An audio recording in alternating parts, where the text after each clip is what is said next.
ദേശമുണർന്നാൽ ഒരു ഭവനത്തിൽ അഗ്നിമഴ പെയ്തിടും. പരിശുദ്ധാത്മാവേ കൃപ ചൊരിയണമേ, പരിശുദ്ധാത്മാവേ ശക്തി പകരണമേ. പുറപ്പാട് പുസ്തകം 17-ാം അധ്യായം പരിചയമുള്ള വചനമാണ്. പുറപ്പാട് പുസ്തകം 17-ാം അധ്യായം അതിന്റെ 8-ാം തിരുവചനം ഒന്ന് വായിച്ചേ. 17:8. പുറപ്പാട് 17:8. Book of Exodus chapter 17 verse 8 വായിച്ചോ. അമലേക്യർ റഹീദിമിൽ വന്ന് ഇസ്രായേൽക്കാരെ ആക്രമിച്ചു. ഇങ്ങോട്ട് ശ്രദ്ധിച്ചേ. ഇപ്പൊ നിങ്ങൾ ആരാന്നറിയാവോ? നിങ്ങൾ ഇസ്രായേൽക്കാരാണ്. ആരാണ്? ഇസ്രായേൽക്കാരാണ്. ഇസ്രായേൽക്കാരെ ഒരു ഗ്രൂപ്പ് ആളുകൾ വന്ന് ആക്രമിക്കുകയാണ്. അവരുടെ പേര് ബൈബിൾ എഴുതിയിരിക്കുന്നു, അമലേക്യർ. ആരാണ്? അമലേക്യർ. ഇപ്പൊ നിങ്ങൾ ആരാണ്? ഇസ്രായേൽക്കാരാണ്. ഇസ്രായേൽ വംശജരാണ് ഇവിടെ ഇരിക്കുന്നത്. ഇസ്രായേൽക്കാര് സമാധാനത്തോടെ ജീവിച്ചുകൊണ്ടിരിക്കുമ്പോൾ ആര് വരുന്നു? അമേരിക്കക്കാരോ? അമലേക്യർ. പറഞ്ഞേ, അമലേക്യർ. പറഞ്ഞേ, അമലേക്യർ. ഈ അമലേക്യരുടെ കുഴപ്പം എന്നാന്നറിയോ? അമലേക്യര് നിരന്തരം ശല്യപ്പെടുത്തുന്നവരാണ്. ഈ അമലേക്യരുടെ മറ്റൊരു പ്രത്യേകത, അവര് മുമ്പിൽ വന്നല്ല ആക്രമിക്കുന്നത്, ഒളിഞ്ഞിരുന്നും പുറകിൽ നിന്ന് വന്നു ആക്രമിക്കുന്നു. ചേടാ, ഈ പുറകിൽ നിന്ന് വന്ന് ആക്രമിക്കുമ്പോൾ ഉള്ള കുഴപ്പം എന്താ? നമ്മുടെ ശ്രദ്ധയില്ലല്ലോ. ശ്രദ്ധ മുഴുവൻ എവിടെയാ? മുൻവശത്താണ്, അല്ലേ? രാത്രിയിൽ നമ്മൾ വീട്ടിൽ കിടന്നുറങ്ങുന്നതിന് മുമ്പ് നമ്മൾ ആദ്യം ഒരു കാര്യം ഉറപ്പുവരുത്തും. എടീ, മുൻവശത്തെ വാതിലടച്ചോ. കള്ളം വരുന്നത് ഏത് വഴിക്കാ? മുൻവശത്ത് വന്ന് കോളിംഗ് ബെല്ലൊക്കെ അടിച്ചിട്ടാണോ വരുന്നത്?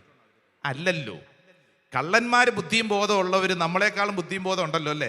അവര് വരുന്നത് മിക്കവാറും അടുക്കള വശത്തെ വാതില് അവിടെ ഇരുന്ന പാര എടുത്തുകൊണ്ട് തട്ടിത്തുറന്ന്, അല്ലേ? അടുക്കള വശത്തോ ഇപ്പുറത്തോ നമ്മൾ ശ്രദ്ധിക്കാതെ കിടക്കുന്ന വഴികളിലൂടെയാണ് കള്ളം വരുന്നത്, അല്ലേ ചേട്ടാ? അല്ലേ? കോളിംഗ് ബെല്ല് അടിച്ചിട്ട് നമസ്കാരം, ഞാനാണ് കള്ളൻ, അങ്ങനെ വരുമോ? ഇല്ലെന്ന്. നമ്മൾ പ്രതീക്ഷിക്കുന്ന വഴിക്കല്ല വരുന്നത്, പ്രതീക്ഷിക്കാത്ത വഴികളിലൂടെയാണ് കള്ളം വരുന്നത്. അതല്ല കള്ളൻ എന്ന് വിളിക്കുന്നത്. ഹല്ലേലൂയാ, ഹല്ലേലൂയാ, ഹല്ലേലൂയാ, ഹല്ലേലൂയാ. നമ്മുടെ ജീവിതത്തിൽ നമ്മുടെ വീട്ടിൽ കോളിംഗ് ബെല്ല് അടിച്ച് സ്നേഹത്തോടെ വർത്തമാനം പറയാൻ വന്ന നമ്മുടെ പലരും നമ്മളെ പറ്റിച്ചിട്ടുണ്ട്, ഇല്ലേ? പലരും പറ്റിച്ചിട്ടുണ്ട്. നമ്മൾ അവിടെ കള്ളന്മാരെന്ന് വിളിക്കുന്നില്ലല്ലോ. അവരെ നമ്മൾ ബന്ധുക്കളെന്നൊക്കെയല്ലേ വിളിക്കുന്നത്, അല്ലേ? നമ്മൾ അവരെ ചില ചേട്ടനെന്നും ചേച്ചി എന്നും അങ്ങനെ ആൻറ്റി എന്നൊക്കെ വിളിക്കുന്നുണ്ടല്ലോ, അല്ലേ? അവര് നമ്മളെ പറ്റിച്ചു. പക്ഷെ ഇപ്പോഴും നമ്മൾ അവരെ പേരാ വിളിക്കുന്നത്, നമ്മൾ അവരെ കള്ളനെന്ന് വിളിക്കുന്നില്ല. കാരണം എന്താ? അവര് വന്നത് മുൻവശത്തോടുകൂടെ വീട്ടിൽ വന്ന് ചായയും കുടിച്ച്, അല്ലേ? വട്ടയപ്പവും കോഴിക്കറിയോ കഴിച്ചിട്ടാ പോയത്. പക്ഷെ നമ്മൾ അവരെ കള്ളനെന്ന് വിളിക്കുന്നില്ല. അവരെ നമ്മളിപ്പോഴും ആൻറ്റി എന്നും ചേട്ടനെന്നും വല്യപ്പനെന്നും വല്യമ്മയെന്നൊക്കെ വിളിക്കുന്നു. വല്ലോ മനസ്സിലാവുന്നുണ്ടോ? ആവോ? ഉണ്ടോ? പക്ഷെ നമ്മൾ വേറെ ചിലരെ കള്ളന്മാരെന്ന് വിളിക്കും. കാരണം അവർ വന്നതുണ്ടല്ലോ, അവർ വട്ടയപ്പം കോഴിക്കറിയൊന്നും കഴിച്ചിട്ടില്ല. അവര് പ്രതീക്ഷിക്കാതെ അപ്രതീക്ഷിതമായിട്ട് അവർ വന്ന് നമ്മളെ ആക്രമിച്ചു, അവർ വന്ന് നമ്മളെ വേദനിപ്പിച്ചു. എന്ന് മാത്രമല്ല, നമ്മുടെ ജീവിതത്തിൽ പ്രതീക്ഷയ്ക്ക് വിരുദ്ധമായിട്ടാണ് അവരുടെ ഓരോ പ്രവൃത്തികളും അനുഭവിച്ചത്. ശ്രദ്ധി പറഞ്ഞ ഹല്ലേലൂയാ, ഹല്ലേലൂയാ, ഹല്ലേലൂയാ. അപ്പൊ നമ്മുടെ ഈ അമലേക്യരുടെ പ്രത്യേകത, ഒളിഞ്ഞും മാറിയിരുന്നും ഒളിപ്പോരാളികളായിട്ട് നിന്നുകൊണ്ടും അതോടൊപ്പം തന്നെ പുറകിൽ നിന്ന് വന്ന് ഈ ഇസ്രായേൽക്കാരുടെ യാത്രയാണല്ലോ. ഇസ്രായേൽക്കാർ യാത്ര ചെയ്തും ഇങ്ങനെ മുമ്പോട്ട് പോകുമ്പോൾ മിക്കവാറും ആ യാത്രയിൽ 1.5 ലക്ഷത്തോളം ഒക്കെ പേര് ആദ്യ യാത്രാഘട്ടത്തിൽ തന്നെ ഉണ്ടെന്നാണ് ചരിത്രം പറയുന്നത്. അങ്ങനെയെങ്കിൽ ആ യാത്രയിൽ ഏറ്റവും പുറകിൽ ആരൊക്കെയായിരിക്കും? മിക്കവാറും ഈ പുറകിൽ ഈ യാത്രയിൽ ഇസ്രായേൽക്കാരുടെ പുറകിൽ ഏറ്റവും മുമ്പിൽ നല്ല ആരോഗ്യമുള്ളവർ, ചെറുചുറുക്കുള്ളവർ, കുട്ടികൾ, അല്ലേ? കുറച്ചും കൂടെ കഴിഞ്ഞ് മധ്യവർത്തികളായിട്ടുള്ളവർ. ഏറ്റവും പുറകിൽ വരുന്നത് ഏത് ഗ്രൂപ്പായിരിക്കും? പ്രായമായവര്, രോഗികള്, നടക്കാൻ മേലാത്തവര്, അല്ലേ? വലിയ കഷ്ടപ്പാടുള്ളവര്, ഗർഭിണികള്, ചുമന്നുകൊണ്ട് നടക്കുന്നവർ, അങ്ങനെയുള്ള ഈ ദുർബലരൊക്കെ പുറകിലുണ്ട്. അപ്പൊ ഈ അമലേക്യര് വന്ന് ഏറ്റവും കൂടുതൽ ആക്രമിക്കുന്ന ആരെയാ? ദുർബലരായവരെ, അല്ലേ? നടക്കാൻ മേലാതെ ഇങ്ങനെ ഏന്തി നടക്കുമ്പോഴാണ് പുറകിൽ നിന്ന് വന്ന അറ്റാക്ക് എന്ന് പറഞ്ഞു കഴിഞ്ഞാൽ, ഇസ്രായേൽ വംശജരിലെ മുതിർന്നവരെയും രോഗികളെയും ഒക്കെ എപ്പോഴും അസ്വസ്ഥപ്പെടുത്തിക്കൊണ്ടിരുന്ന ഈ ശക്തിയെ പഴയ നിയമത്തിൽ അമലേക്യരെ വിളിക്കുന്നത് ഒരു പൈശാചിക ശക്തിയായിട്ടാണ്. പിശാചിനെ ആയിട്ട് മനസ്സിലാക്കണം. ഹല്ലേലൂയ. അമലേക്യർ എന്ന് പറഞ്ഞാൽ ആരാണ്? പിശാച് എന്ന് തന്നെ വെച്ചോ, പൈശാചിക ശക്തി. അപ്പൊ ദേ ഇപ്പൊ നമ്മള് ഇസ്രായേൽ വംശജരാണ്. ഇസ്രായേൽ വംശജരായ നമ്മളെ ആരാക്രമിക്കുന്നു? പിശാച് ആക്രമിക്കുമ്പോൾ എന്തു ചെയ്യണം? നിന്റെ കുടുംബത്തെ പിശാച് ആക്രമിക്കുമ്പോൾ എന്തു ചെയ്യണം? എന്തു ചെയ്യണം? തിരിച്ചാക്രമിക്കണം. എന്നാ പിന്നെ അപ്പം നമ്മൾ തിരിച്ചാക്രമിക്കാൻ തുടങ്ങുമ്പോൾ നമ്മുടെ കുഴപ്പം എന്നറിയാവോ? നമ്മുടെ യാത്ര മുടങ്ങിപ്പോവും. ഒന്ന് യാത്ര മുടങ്ങിപ്പോവും, പിന്നെ പുറകോട്ടൊക്കെ തിരിഞ്ഞ് നമ്മൾ ഇങ്ങനെ മൊത്തത്തിൽ നമ്മുടെ ഓർഡർ പോകും. എൻ്റെ പ്രിയപ്പെട്ടവരെ, ബൈബിളിൽ ഒരു ഉഗ്രൻ കാര്യം എഴുതി വെച്ചിട്ടുണ്ട്. ഈ നോമ്പ് കാലഘട്ടത്തിൽ അനുകരിക്കേണ്ട ഒരു പ്രധാനപ്പെട്ട കാര്യം. അതിൻ്റെ 17-ാം അധ്യായം 11-ാം തിരുവചനം വായിച്ച് 10-ാം തിരുവചനം വായിച്ചോ. 10. മോശ പറഞ്ഞതനുസരിച്ച് ജോഷുവ അമലേക്യരുമായി യുദ്ധം ചെയ്തു. മോശ, അഹറോൻ, ഹൂർ എന്നിവർ മലമുകളിൽ കയറി നിന്നു. 11-ാം വചനം വായിച്ചോ കേട്ടോ. ഇപ്പൊ നമ്മൾ ഇസ്രായേൽക്കാരാണ്, നമ്മൾ എന്ത് ചെയ്യണമെന്ന് എഴുതിയിട്ടുണ്ട്. വായിച്ചോളൂ.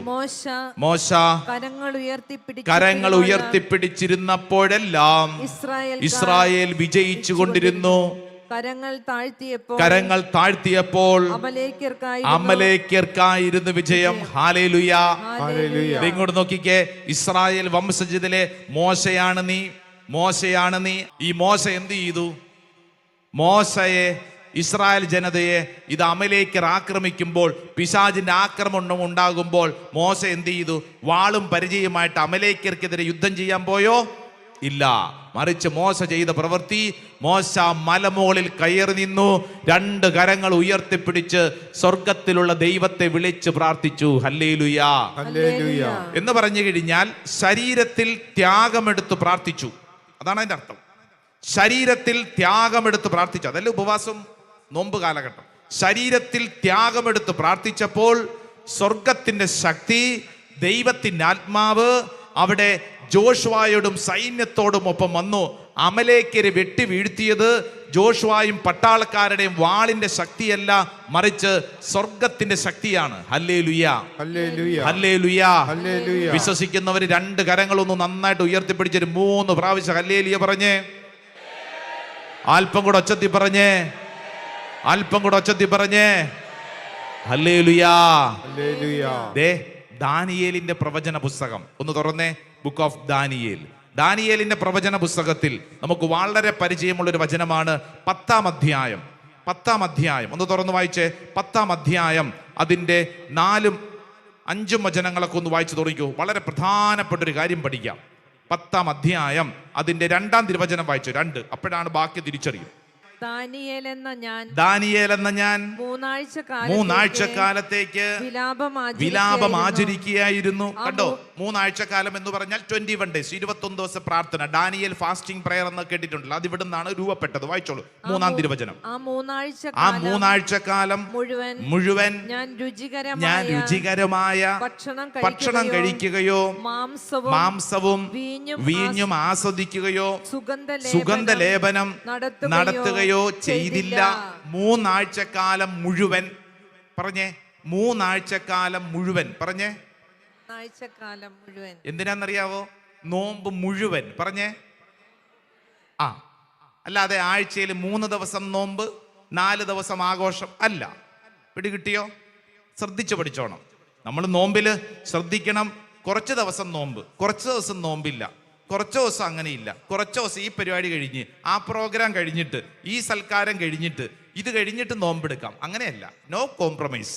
മുഴുവൻ എന്ന് പറഞ്ഞാൽ മുഴുവൻ. ദാനിയേൽ എന്ന, ഇതാ വചനം പറയുന്നു, ദാനിയേൽ എന്ന ഞാൻ, വലതുകരെടുത്ത് നെഞ്ചത്തോട്ട് തൊട്ടുകൊണ്ട് പറഞ്ഞ ദാനിയേൽ എന്ന ഞാൻ.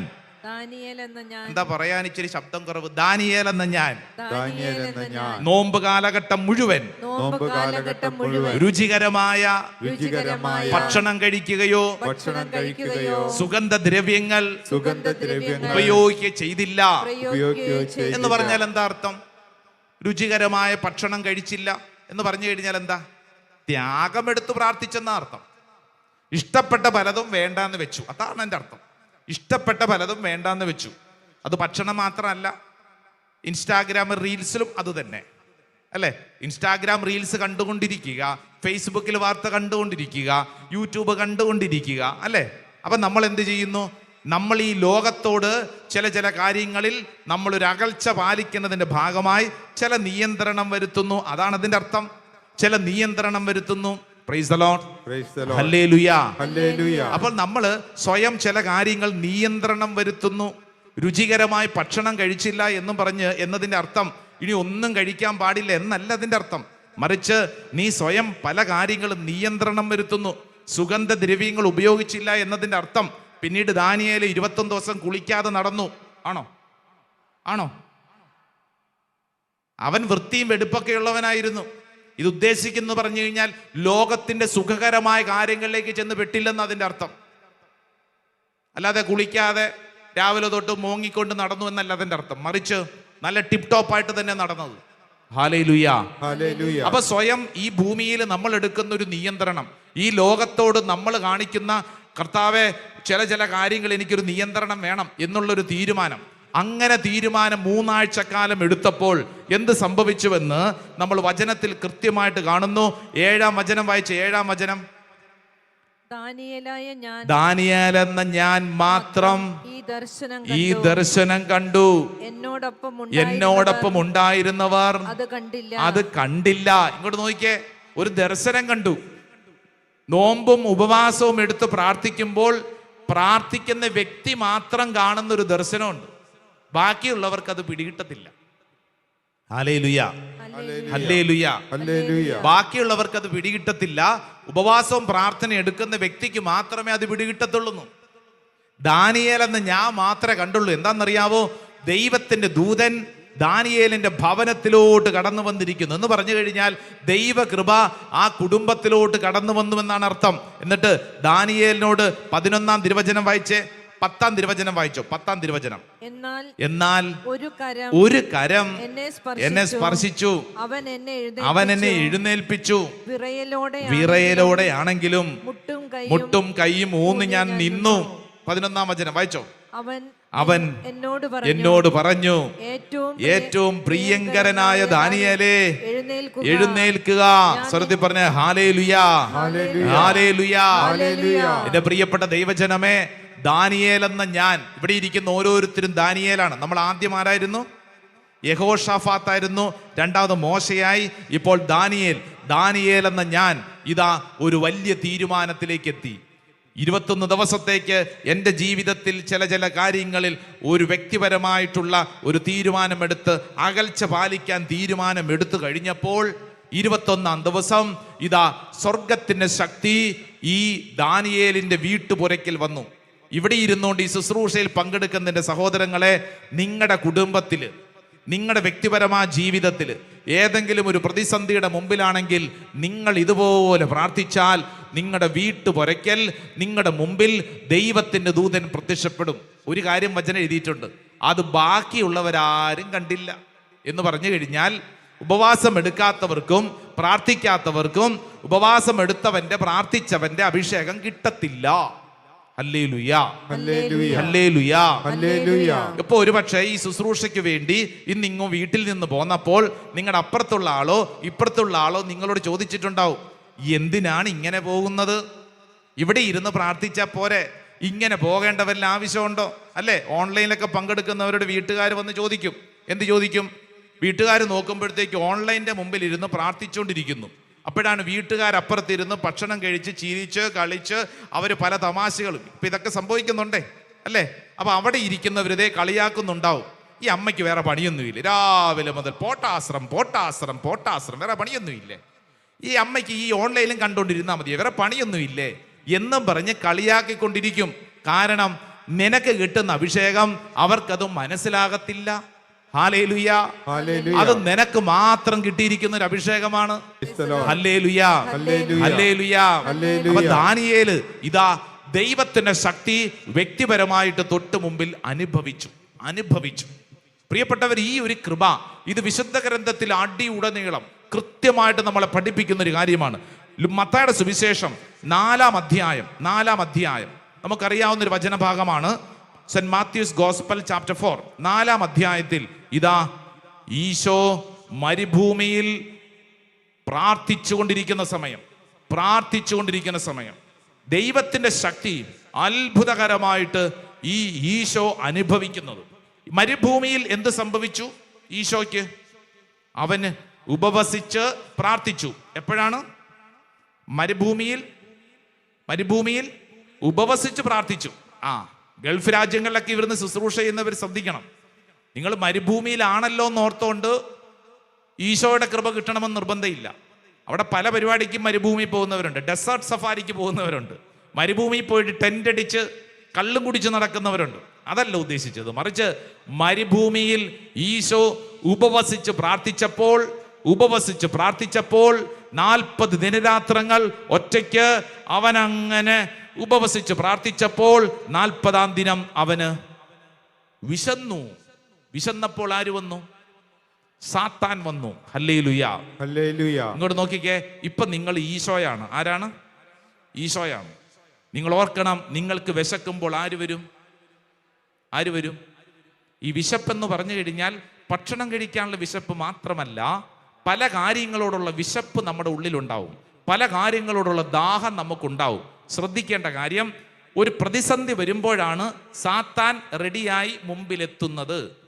Price the Lord, hallelujah, hallelujah. സാധാരണ നമുക്കുള്ള പ്രശ്നത്തെക്കാളും വലുതാണ് എപ്പോൾ നമ്മൾ ഒരു ക്രിട്ടിക്കൽ സ്റ്റേജിലെത്തുമ്പോൾ, വിശപ്പ് ഒരു ക്രൈസിസ് സ്റ്റേജിലെത്തുമ്പോൾ, ഭയങ്കരമായ ഒരു അസ്വസ്ഥതയിൽ നിൽക്കുമ്പോൾ ഓർത്തോണം, ഈ സാത്താൻ വന്ന് നമ്മുടെ തലയ്ക്കകത്ത് പലതരത്തിലുള്ള ചിന്തകൾ ഇങ്ങനെ സ്ക്രൂ ചെയ്ത് കയറ്റാൻ തുടങ്ങും. പലതരത്തിൽ ഇങ്ങനെ ചെയ്യട, അങ്ങനെ ചെയ്യട, ഇങ്ങനെ ചെയ്യട എന്ന് പറഞ്ഞ് സ്ക്രൂ ചെയ്ത് കയറ്റാൻ തുടങ്ങും. ഈശോയ്ക്ക് വിശന്ന ഉടനെ പിശാച് വന്ന് ഇതാ തലയ്ക്കകത്തേക്ക് ഒരു കാര്യം സ്ക്രൂ ചെയ്ത് കയറ്റാൻ തുടങ്ങി. എടാ, നിനക്കിപ്പോൾ വിശപ്പുണ്ടല്ലോ അല്ലേ? നമ്മൾ ചിന്തിച്ചു നോക്കിയേ, വിശന്നിരിക്കുന്ന 40 ദിവസം വിശന്നിരിക്കുന്ന ഒരാളുടെ മുമ്പിൽ നിനക്ക് വിശപ്പുണ്ടോ എന്ന് ചോദിച്ചാൽ പിന്നെ വിശപ്പില്ലേ? ഇല്ലേ? രാവിലെ വയറും നിറച്ച് പുട്ടുപടിച്ച് വന്നിരിക്കുന്ന ചേട്ടനോട് ഞാൻ 3-4 തവണ വിശപ്പുണ്ടോ എന്ന് ചോദിക്കുമ്പോൾ ചേട്ടന് തന്നെ ശരിയാണല്ലോ, ഒരു വിശപ്പുണ്ടല്ലോ എന്ന് തോന്നും. ഇതാണ് നമ്മുടെ കാര്യം അല്ലേ? ഒരു കാര്യം 3-4 തവണ ചോദിച്ചു കഴിയുമ്പോൾ ശരിയാണല്ലോ. ഇപ്പം ഞാൻ നിങ്ങളോട് ചോദിക്കുവാണ്, ക്ഷീണമുണ്ടോ? ഞാൻ ഇങ്ങനെ 3-4 തവണ ക്ഷീണമാണോ എന്ന് ചോദിക്കുമ്പോൾ വെറുതെ ഇരിക്കുന്ന ആൾക്കാണെങ്കിൽ എന്ത് തോന്നും? ഒരു ക്ഷീണം തോന്നും, ഇല്ലേ? തോന്നുമെന്ന്. അതാണ് അതിൻ്റെ പ്രത്യേകത അല്ലേ? അല്ലാതെ തന്നെ ക്ഷീണം. അപ്പോഴാണ് ചോദിക്കേണ്ട വല്ല ആവശ്യമുണ്ടോ? ഈശോ 40 ദിനരാത്രങ്ങൾ വിശന്നിരിക്കുമ്പോഴാണ് സാത്താൻ വന്നിട്ട് ചോദിക്കുന്നു, വിശപ്പുണ്ടോന്ന്. എന്തൊരു ചോദ്യം! ഈ വിശപ്പ് മാറാൻ എന്ത് ചെയ്യണം? ഞാൻ പറയുന്ന കാര്യം ചെയ്താൽ മതി. എൻ്റെ പ്രിയപ്പെട്ട ദൈവജനമേ, ഈ സാത്താനെ തോൽപ്പിക്കുന്ന ഈശോയ്ക്ക് കിട്ടുന്ന കൃപയുണ്ടല്ലോ.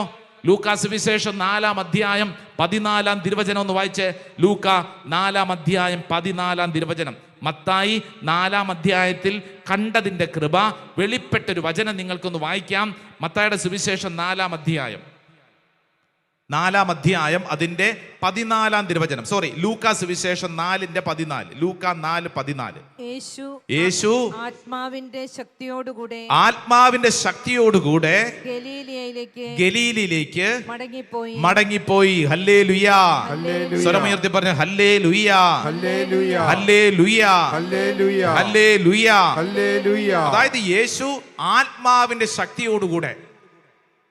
ഈശോ സാത്താനെ തോൽപ്പിച്ചത് എങ്ങനെ? ആത്മാവിന്റെ ശക്തിയോടുകൂടെ. എൻ്റെ പ്രിയപ്പെട്ട ദൈവജനമേ, ഉപവാസവും പ്രാർത്ഥനയും എടുക്കുന്ന ഒരു വ്യക്തിയിൽ വന്ന് നിറയുന്ന കൃപയാണ് ആത്മാവിന്റെ ശക്തി. അതാ നമ്മൾ തുടക്കത്തൊട്ട് പറഞ്ഞുകൊണ്ടിരിക്കുന്നത്. ഈ നോമ്പ് കാലഘട്ടം അഭിഷേകത്തിൻ്റെ കാലഘട്ടമാണ്. അന്തരീക്ഷം ഒരുക്കപ്പെടുകയാണ്. എന്തിനു വേണ്ടി? ദൈവത്തിൻ്റെ ആത്മാവിൻ്റെ പ്രവർത്തനം അനുഭവിക്കുന്നതിന് വേണ്ടി ഒരുക്കപ്പെടുന്ന കാലഘട്ടം. വലതുകര ഉയർത്തി പറഞ്ഞ hallelujah, hallelujah, hallelujah, hallelujah. Lucas വിശേഷം 22-ാം അധ്യായം 39-ാം തിരുവചനം വായിച്ച്. ലൂക്ക 22 അതിന്റെ 39-ാം തിരുവചനം. ലൂക്ക 22 ചാപ്റ്റർ 22 വേഴ്സ് 39. അവൻ പുറത്തു വന്ന് പതിവ് പോലെ ഒലിവുമലയിലേക്ക് പോയി. ശിഷ്യന്മാരും അവനെ പിന്തുടർന്നു. അവിടെ എത്തിയപ്പോൾ അവൻ അവരോട് പറഞ്ഞു, നിങ്ങൾ പരീക്ഷയിൽ അകപ്പെടാതിരിക്കുവാൻ പ്രാർത്ഥിക്കുവിൻ. അവൻ അവരിൽ നിന്ന് ഒരു കല്ലേറ് ദൂരം മാറി മുട്ടിന്മേൽ വീണ് പ്രാർത്ഥിച്ചു. പിതാവേ, അങ്ങേക്ക് ഇഷ്ടമെങ്കിൽ ഈ പാനപാത്രം എന്നിൽ നിന്ന് അകറ്റണമേ. എങ്കിലും എൻ്റെ ഹിതമല്ല, അവിടുത്തെ ഹിതം നിറവേറട്ടെ. 43-ാം തിരുവചനം ഒച്ചത്തി വായിച്ചേ. 43-ാം തിരുവചനം. അപ്പോൾ അവനെ ശക്തിപ്പെടുത്താൻ സ്വർഗത്തിൽ നിന്ന് ഒരു ദൂതൻ പ്രത്യക്ഷപ്പെട്ടു. ഹല്ലേലൂയാ, ഹല്ലേലൂയാ. ശ്രദ്ധിച്ചേ, ഇപ്പൊ നമ്മൾ ആരാണ്? ഈശോയാണ്. നമ്മൾ ആദ്യം ആരായിരുന്നു? യഹോഷാഫാത്തായിരുന്നു. അതിനുശേഷം പറഞ്ഞു മോശയാണ്. പിന്നെ എന്ത് പറഞ്ഞു? ദാനിയേലാണ്. ഇപ്പൊ ആരാണ് നിങ്ങള്? ആ ഈശോയാണ്. ഈശോ ദേ അന്ത്യത്താഴത്തിന് ശേഷം ഭക്ഷണമൊക്കെ കഴിച്ച് കഴിയുമ്പോൾ പൊതുവെ നമുക്ക് എന്ത് തോന്നും? ഒരു കൊച്ചു മയക്കമാവാം. നമ്മുടെ ശിഷ്യന്മാരെയും കൊണ്ട് ഗെത്സമനിയിലേക്ക് പോയി. എന്നാൽ ഈശോ അവിടെ മാറിയിരുന്ന് ഉറങ്ങി എന്നല്ല, മറിച്ച് അവൻ അവിടെ ത്യാഗമെടുത്ത് കണ്ണുനീരോടെ പ്രാർത്ഥിച്ചു. അങ്ങനെ പ്രാർത്ഥിച്ചപ്പോൾ ഈശോയുടെ മുമ്പിൽ ആര് വന്നു? സ്വർഗത്തിന്റെ ശക്തി. അതാണ് വചനം. യേശുവിനെ ശക്തിപ്പെടുത്താൻ സ്വർഗത്തിന്റെ ശക്തി. മാനുഷികമായിട്ട് ബലം കുറഞ്ഞിരിക്കുന്ന ഈശോയ്ക്ക് സ്വർഗത്തിന്റെ ശക്തി കടന്നു വന്നിരിക്കുകയാണ്. ഹല്ലേലൂയാ, ഹല്ലേലൂയാ. ശിഷ്യന്മാർ മാറിയിരുന്ന് ഉറങ്ങുന്നു. ഇങ്ങോട്ട് നോക്കിക്കേ. ഉപവാസം, നോമ്പ് കാലഘട്ടം എന്ന് പറഞ്ഞാൽ ഉറങ്ങി അസ്വസ്ഥപ്പെടാനുള്ള കാലഘട്ടമല്ല, ത്യാഗമെടുത്ത് പ്രാർത്ഥിക്കാനുള്ള കാലഘട്ടം. അതുകൊണ്ടാണ് സാത്താനെ നിനക്ക് തോൽപ്പിക്കണമെങ്കിൽ ഈശോ പറഞ്ഞ 2 കാര്യം ഏതൊക്കെയാ? ഉപവാസവും പ്രാർത്ഥനയും. പിശാചിനെ നിനക്ക് പുറത്താക്കണമെങ്കിൽ 2 കാര്യം, ഉപവാസവും പ്രാർത്ഥനയും. എന്ന് പറഞ്ഞാൽ ശരീരത്തിൽ നീ ത്യാഗമെടുത്ത് പ്രാർത്ഥിക്കുമ്പോൾ നിനക്ക് വേണ്ടി സ്വർഗം വെളിപ്പെടാൻ തുടങ്ങും. സ്വർഗത്തിന്റെ ശക്തി നിന്റെ മേൽ വെളിപ്പെടും. സ്വരമുയർത്തി പറ ഹല്ലേലൂയാ, ഹല്ലേലൂയാ, ഹല്ലേലൂയാ, ഹല്ലേലൂയാ.